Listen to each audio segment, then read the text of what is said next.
गीता में श्री कृष्ण कहते हैं कि जीवन के सच्चे साथी दो ही हैं, एक अपना किया हुआ कर्म और दूसरा परमात्मा। शेष तो यहीं मिले हैं और यहीं बिछड़ जाएंगे। श्रीमद् भगवद गीता स्वयं श्री कृष्ण के मुख से निकले हुए वचन हैं जो असत्य नहीं हो सकते हैं। यदि कोई भगवद गीता के उपदेशों का पालन करे तो वे जीवन के दुखों तथा चिंताओं से मुक्त हो सकता है। वह इस जीवन के सारे भय से मुक्त हो जाएगा और उसका अगला जीवन आध्यात्मिक होगा। गीता का 9वां अध्याय राजविद्या राजगुह्य योग है। ये ज्ञान का राजा है और ये सबसे गोपनीय ज्ञान है। ये विद्या का राजा सभी रहस्यों में परम रहस्य है। ये सबसे पहले शुद्ध ज्ञान है क्योंकि ये आत्मबोध द्वारा स्वयं की प्रत्यक्ष और अनुभूति देता है। इसलिए ये धर्म की पूर्णता है, ये चिरस्थायी है। ये विद्या हर प्रकृति और हर स्वभाव के व्यक्ति के लिए बहुत फायदेमंद है। अब जो ज्ञान श्री कृष्ण देंगे वो समझने के लिए शुद्ध मन का होना बहुत आवश्यक है। तो अध्याय 9 के ज्ञान रूपी गंगा सागर में बहना आरंभ करते हैं और जानते हैं एक नया रहस्य श्री कृष्ण के शब्दों में।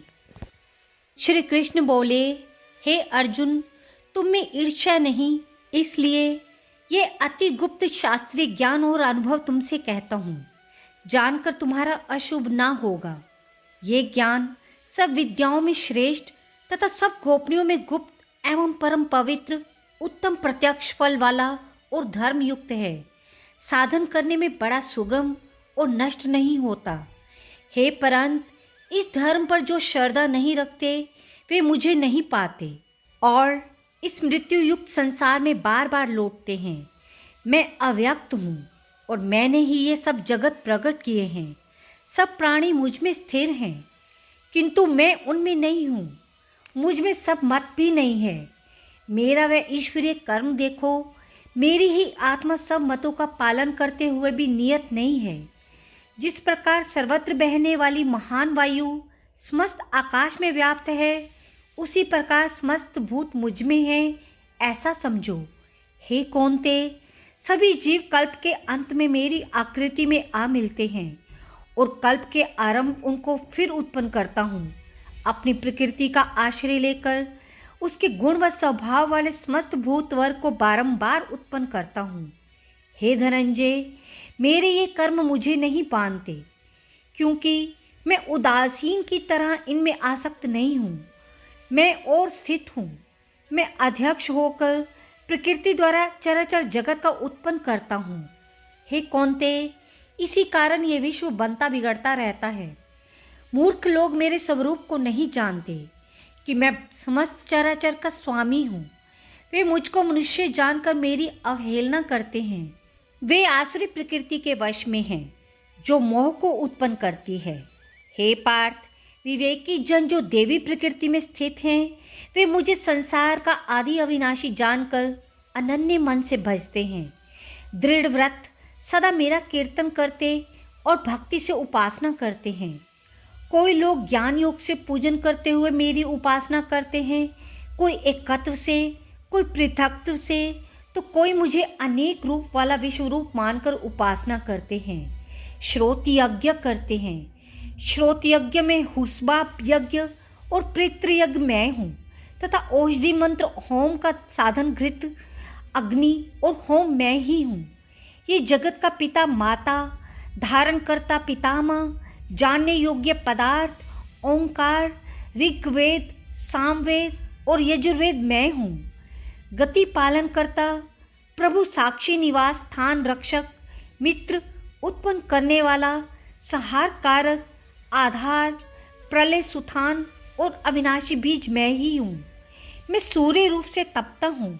मैं वर्षा रोकता हूँ। मैं ही वर्षा करता हूँ तथा हे अर्जुन, मैं ही अमृत और मृत्यु भी हूँ तथा सत और असत भी हूँ। तीनों वेदों के ज्ञाता, सोम पीने वाले पाप रहित यज्ञ द्वारा मेरी पूजा करके स्वर्ग चाहते हैं और इंद्र के पुण्य लोक में पढ़कर स्वर्ग में देवताओं के योग्य दिव्य सुख भोगते हैं। वे उस विशाल स्वर्गलोक में सुख भोग कर पुण्य क्षीण होने पर फिर मृत्युलोक में आते हैं।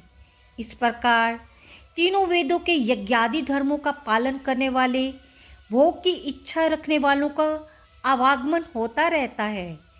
जो अनन्य भाव से चिंतन करते हुए मेरी उपासना करते हैं, उन नित्य योगियों के योगक्षेम अर्थात स्थान, भोजनाच्छादन आदि से मैं उनकी रक्षा करता हूँ।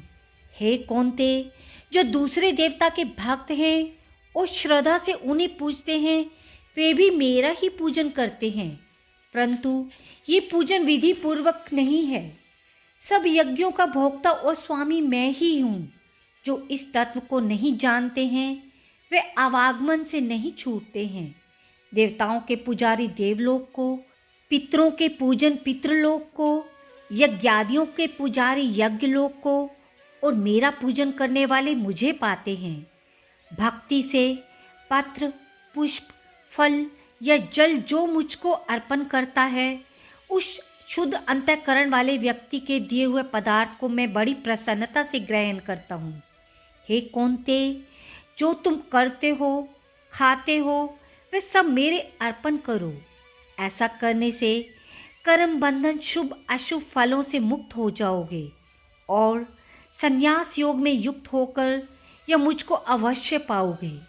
मैं समस्त भूतों में समान हूँ, ना कोई मुझे अप्रिय है न प्रिय। जो कोई मुझको भक्ति से भजता है, वह मुझ में और मैं उसमें हूँ। यदि कोई दुराचारी भी हो और अनन्य भाव से मेरा भजन करे, उसको मैं साधु ही मानता हूँ, क्योंकि उसने उत्तम मार्ग ग्रहण किया। वह शीघ्र ही धर्मात्मा होगा और चिरस्थायी शांति को पाता है। हे कौन्ते, ये निश्चय जानो कि मेरा भक्त कभी नाश को प्राप्त नहीं होता है। हे पार्थ, मेरा आश्रय पाकर नीच कुल में उत्पन्न स्त्रियां, वैश्य और शूद्र भी उत्तम गति को पाते हैं। फिर जो पुण्यवान भक्त, राजश्री और ब्राह्मण हैं, उनकी तो बात ही क्या है। अतः इस नाशवान और दुख भरे संसार में जन्म पाकर तुम मेरा ही भजन करो। मुझ में मन लगा भक्त जन मेरी पूजा और मुझे नमस्कार कर मुझ में लोल लगाए रहकर मुझ में लीन हो जाओगे। राधे राधे। 9वें अध्याय की समाप्ति। 9वां अध्याय का महात्म्य। श्री नारायण बोले, हे लक्ष्मी, दक्षिण देश में एक भावसु शर्मा नामक शूद्र रहता था। बड़ा पापी, मांस मदिरा आहारी था। जुआ खेल, चोरी कर, पर स्त्री गमन करे। एक दिन मदिरा पान से उसकी देह छूटी, वह मरकर प्रेत हुआ। एक बड़े वृक्ष पर रहे। एक ब्राह्मण भी नगर में रहता था, जिनको भिक्षा मांगकर स्त्री को लाकर देवे। उसकी स्त्री बड़ी क्लहनी थी। समय पाकर उन दोनों ने प्राण त्यागे। वे दोनों मरकर प्रेत हुए। वह भी उसी वृक्ष के नीचे आ रहे जहाँ प्रेत रहता था। वहाँ रहते रहते कुछ काल व्यतीत हुआ। एक दिन उसकी स्त्री पिशाचिनी ने कहा, हे पुरुष पिशाच, तुमको कुछ पिछले जन्म की खबर है? तब पिशाच ने कहा, खबर है, मैं पिछले जन्म में ब्राह्मण था। तब पिशाचिनी ने कहा, तूने पिछले जन्म में क्या साधना करी थी जिससे तुझको पिछले जन्म की खबर है? तब उसने कहा, मैंने पिछले जन्म में एक ब्राह्मण के अध्यात्म कर्म सुना था। तब फिर पिशाचिनी ने कहा, तूने और कौन साधना की थी? वह ब्राह्मण कौन था और वह अध्यात्म कर्म क्या था जिसे सुनने से तुझे पिछले जन्म की खबर रही? पिशाच ने कहा, मैंने कोई पुण्य नहीं किया। गीता जी का श्लोक श्रवण किया है। उसका प्रयोजन ये है कि एक समय अर्जुन ने श्री कृष्ण से 3 बातें पूछी, जो गीता जी के 9वें अध्याय में लिखी है। वे 3 बातें पिशाचिनी ने पिशाच से श्रवण करी। इन बातों के सुनते ही एक और प्रेत वृक्ष से निकला। उसने कहा कि अरे पिशाचिनी, ये 3 बातें फिर कहो जो अब कह रही हो।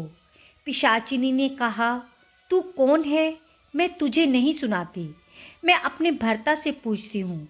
वह कर्म क्या था जिसको पिछले जन्म की खबर रही? इन बातों के सुनते ही प्रेत देही तीनों की छूटी। तत्काल देव देही पाई।